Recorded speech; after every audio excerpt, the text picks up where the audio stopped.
रात का तीसरा पहर था। आकाश में काले बादल गरज रहे थे। बिजली चमक रही थी और जंगल के बीचों बीच एक झील के ऊपर अजीब सी धुंध तैर रही थी। उसी धुंध के बीच से अचानक एक दिल दहला देने वाली चीख गूंजी। बचाओ! कोई मुझे बचाओ! वो आवाज थी अरण्यगढ़ के महान और निडर राजा वीरेंद्र सिंह की। लेकिन सवाल ये है, एक ऐसा राजा जिसने सैकड़ों युद्ध जीते, जिसके नाम से दुश्मन कांपते थे, वो आखिर उस झील में क्या देखकर डर गया? आज की कहानी उसी शापित झील की है, जहां पानी में चेहरा नहीं, पाप दिखाई देते हैं। बहुत समय पहले घने जंगलों और ऊंचे पहाड़ों के बीच बसा था अरण्यगढ़। यह राज्य धनधान्य से भरपूर था। चारों ओर हरियाली, बड़े बड़े किले, खुशहाल प्रजा। और उस राज्य का शासक था राजा वीरेंद्र सिंह। वीर, बुद्धिमान और तेजस्वी। लेकिन हर कहानी में एक ऐसा राज छिपा होता है जो बाहर से दिखाई नहीं देता।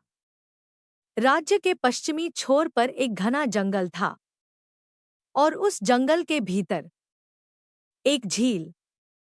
लोग उसे कहते थे कालदर्पण झील। क्योंकि कहते थे उस झील का पानी आईने की तरह साफ था, पर उसमें इंसान का चेहरा नहीं दिखता था। गांव वाले बताते थे, जो भी उस झील में झांकता है, उसे उसका भविष्य या उसका पाप दिखाई देता है। और जो अपने पापों का सामना नहीं कर पाता, वो कभी लौटकर नहीं आता। राजा वीरेंद्र सिंह का एक बड़ा भाई था, आदित्य सिंह। असल उत्तराधिकारी वही था। लेकिन सत्ता सत्ता इंसान को बदल देती है। एक युद्ध के दौरान खबर फैली, आदित्य युद्धभूमि में मारा गया। राजा वीरेंद्र सिंह गद्दी पर बैठ गया। प्रजा ने खुश होकर स्वागत किया। लेकिन सच्चाई कुछ और थी। आदित्य मरा नहीं था, उसे धोखे से मरवाया गया था। और ये राज सिर्फ एक इंसान जानता था, खुद राजा। एक दिन राजा शिकार के लिए निकला। घना जंगल, अजीब सन्नाटा, हवा में डर का एहसास। अचानक एक घायल हिरण भागता हुआ उसी झील की दिशा में गया। सैनिकों ने कहा, महाराज, आगे मत जाइए, वो कालदर्पण झील है। राजा मुस्कुराया। राजा डरता नहीं। वो अकेला आगे बढ़ गया। झील के किनारे पहुंचते ही हवा ठंडी हो गई। पेड़ हिलना बंद हो गए। पानी बिल्कुल शांत था। राजा ने झुककर पानी में देखा। पहले कुछ नहीं दिखा। फिर धीरे धीरे पानी में हलचल हुई। और जो दिखाई दिया, वो उसका चेहरा नहीं था। वो था एक जला हुआ चेहरा, लाल आंखें, खून से सना शरीर। और पीछे खड़े थे सैकड़ों सैनिक, जिन्हें उसने सत्ता के लिए मरवाया था। राजा पीछे हट गया। उसका गला सूख गया। झील से एक भारी आवाज आई, वीरेंद्र। राजा का शरीर कांप उठा। तुमने मुझे क्यों मारा? वो आवाज थी आदित्य की।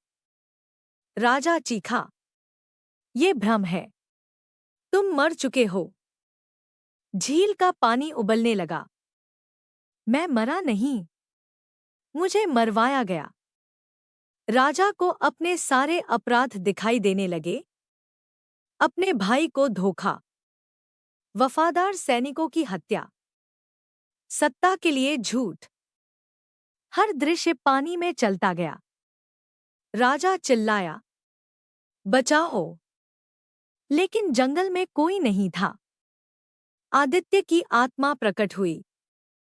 तुमने मुझे धोखे से मारा। अब हर अमावस्या की रात तुम इसी झील में अपने पाप देखोगे और धीरे धीरे ये झील तुम्हारी आत्मा निगल जाएगी। अचानक काले हाथ पानी से निकले और राजा को खींचने लगे। राजा ने आखिरी बार चीखा, बचाओ, और वो झील में समा गया।